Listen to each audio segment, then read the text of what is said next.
Hello everyone, this is our 11th part of class 12 chapter number 5 Contemporary South Asia. In this video, we will try to understand the relationship between India and the Maldives. If we talk about the relation with the Maldives, these are the warm and the cordial relation between both the countries.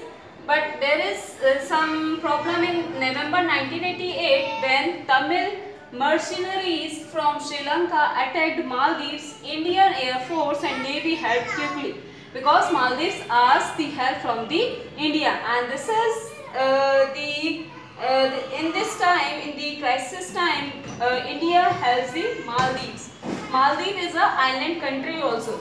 India contributed towards economic development, tourism and fisheries, etc. India always tried to contribute towards the economic development, tourism and the fisheries and many more other sectors.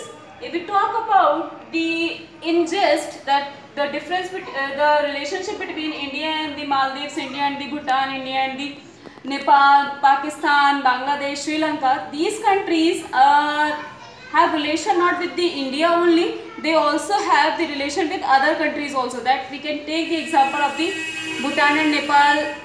There is the problems between Bhutan and Nepal. There is the problem of Bangladesh and Myanmar. There is the problem of Sri Lanka and the Maldives.